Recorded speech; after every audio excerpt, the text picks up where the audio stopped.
And so, yeah, this is where the magic goes down, my man. Now here's an express ticket, no return trip to Boner High, because what you're looking at here is our Sparta monophonic soundboard mixers, and those things are dated about 73, 74. So I know what you're thinking. Hey, I've used better ones from some of the other stations that I got fired from too. Yeah, but this one does the job. So, Phelim, right? Yeah. So, Phelim, you think you'd like to work at a radio station someday? Not really. No, is that right? What you watching there? TikTok. Well, I don't know what that is, nor do I care for it. Phelim, let me ask you a point-blank question, man. Why did you choose Superstation 66 for your internship?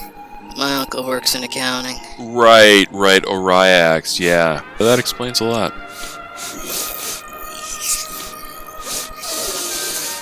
Well, speaking of accounting, we might as well play an ad. Keep your uncle happy. Anyone can get hemorrhoids, and when you... And voila, from one asshole to another. Hey, man, is that Drakkar Noir I smell? Well, I'm a fucking idiot, Phelim. I've been going about this all wrong, my man. Are you prepared to have your mind blown here, dude? Check this out. Rush debut. Oh, hey, Ambrose. Now, you're expecting this on Mercury label, right? Nope. Moon Records. Bam. Fuck you. Are you feeling it, man? Are you feeling its aura? Can you believe there was a time when an indie label had to put out Rush because nobody would sign him? It hurts the mind, man. Yeah, look at John Rutsey there. Solid good kid, huh? What you're looking at here is over $700. Even Geddy Lee wants his copy, and I was like, forget you, Geddy. That's like a 6-year subscription to Spotify. I fucking love this kid. Well, it's been good, man. Wow stuff. Pretty goddamn sure Spotify won't be spinning this. 8:23, we got a special guest all the way from St. Alfonso Senior High. He's psyched out of his mind to dedicate this next one to all you metal maniacs heading back to school. Phelim, take it away. Get your ass up here and read this. This is Mistress. Keep the drive. It's a goddamn shame we can't bottle this kind of youthful energy. Rock and roll, I should have stayed. I'm the man, I'm the man, I'm my wife. I don't need nobody to tell me what's right or wrong. I'm gonna be somebody. Oh shit, here we go. Issue 2 flip through by request. And why not? Because these things are damn near impossible to find these days. So here we go, the pumpening. Okay, so first off here, you're going to see some photos from our very first magazine release party. And we weren't expecting anyone to show up, but the party was insane. Killer from Midnight Malice and Villain got 2 teeth knocked out. Sharon Toxic from Toxic Vision got into a massive cat fight with 2 other chicks in the boys' bathroom. Total metal. Okay, so this was released in September, so Dave and I wanted to do a compilation of every metal song we could possibly think of about the high school experience. This was fun because all these little illustrations here, they were actually taken from my student agenda. Let's take a look here. What we got going on here? Oh yeah, Samantha Fox. That's a terrible Metallica Ride the Lightning. Sacrifice. On the bottom, we divided these into 3 sections. Me Against the World, like the loser experience. They're out to get me, no one understands me. Fight for Your Rights, which was, burn school. And then The Noble Slut, which usually had a teacher, very prim and proper, turning into a giant absolute tramp midway. So what we'd do is we'd analyze these songs from a whole list and see if they met 1, 2, or all 3 criteria that we laid out. You've got King Cobra, Never Say Die, Twisted Sister. They have a trilogy, we used to say. So we got Spinal Tap, Bitch School, Venom, Teacher's Pet, Madam X, High in High School. Please check out that video right now, please. Fastway Stand Up, Alice Cooper's Great American Success Story, etc. It just goes on. Oh yeah, and then we did the book review for Dee Snider's Teenage Survival Guide. And again, these little logos here, none of them repeat in all 6 issues. Oh god, up next is my interview with Kate from Acid, which I am a massive fan. I'm laughing because it's bringing back horrific memories of trying to interview this lady who I admire very much, and my mother kept calling Kept calling and beeping in, and asking me, what I was eating for supper, and was I taking care of myself.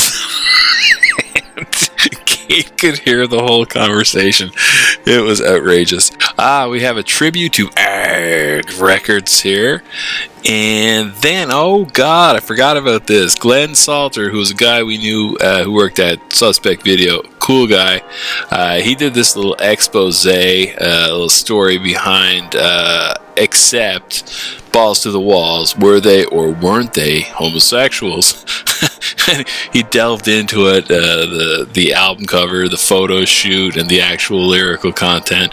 It was absolutely a scream. Oh shit, this was a fun one. This was about fictitious film syndicates, evil corporations. So you had Tenafly Viper, Elsinore Brewery, The Stuff, Civic TV, Silver Shamrock Masks, the Metropole from Demons. This was a blast to draw, actually. Yo-Yo-Dine Propulsions from Buckaroo Banzai, one of the greatest films ever made. God damn, man. My interview with Rick Adams from First Strike. I still got him on Facebook. We keep in touch every now and then. Man, I was obsessed with First Strike. I still am. I love that album, just a nightmare. I used to torture Ian from Cauldron so much, just getting him to play the Black Prince over and over again. I always wanted them to play it live. Okay, this section's cool because Dave and I always wanted to pay tribute to all the dead legends in heavy metal, but instead of just doing write-ups and showing pictures, we decided to come up with an action figure line in the magazine by Interdeck, and it really challenged me, and it helped me improve with my caricature and my art skills. Hear my East Coast accent? Fuck you, don't hate me because I'm beautiful. Okay, this next section is The Price is Fucking What? This was mind-boggling to actually do research on the most expensive heavy metal albums of all time. We heavy metal heads, man, we've got some issues, no doubt about it. I'm pretty proud of the fact that I actually own 4 of these bad boys. I know, my daddy's got an artesian well. Then there was Guilty Pleasures, which was like Sans Makeup Kiss, Dave Mustaine rants, Mexican Tie bootleg t-shirts, instructional music video cassettes, David Lee Roth, and Dave Holland. I'm not gonna lie to you, man. I'm getting a little bit drunk here. I've been, it's been a day. Okay, fond memories of Toronto's Rehearsal Factory here, because Cauldron was in one room, Dave was in another with Abyss, and Sacrifice was en route to their comeback album.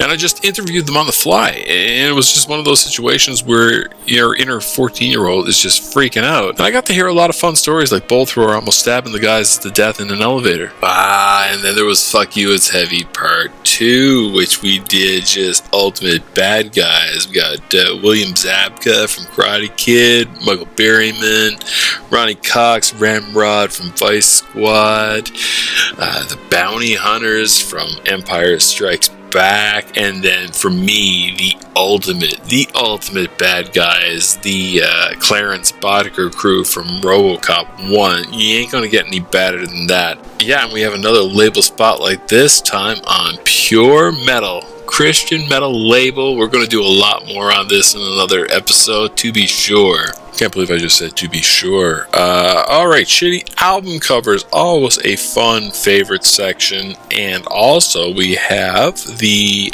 activity section now. This time the theme was Swedish crossword puzzle. And of course the Voivod word search. And then we wonder why we don't own waterbeds and Mazda proteges. And then there's the filthy album reviews. Fate, Legion, Glacier, Ion, Brit, and Pagan. Oh man, that's a coincidence that we have Mistress in this one. Again, you see here, this is the reason why this magazine was an absolute turnoff for Slipknot and Syndrome of Down fans. And then, of course, Slimer's Final Judgment. Dave was always so dark, so much heavier than me. He used to nickname me Soft Serve, which I thought was hysterical. Oh, God. More activity section here. Oh, yeah, we had to help Trox and Castillo find their way to the 7-Up machine so they could hump it. For fuck's sakes. What's lurking on this page? Oh yes, the metal mascots continued from issue 1. Still not done. Still not complete. Then you got old playlist, the uses and abuses, always fun to look at. And then feast your eyes on this last page, which is the Atari game that I came up with. Man, if I had money, I'd be dangerous. Anyways, that's it. That's all. I hope this satisfies your curiosity about the magazine. I'm exhausted. I'm in vacation mode. Fuck it.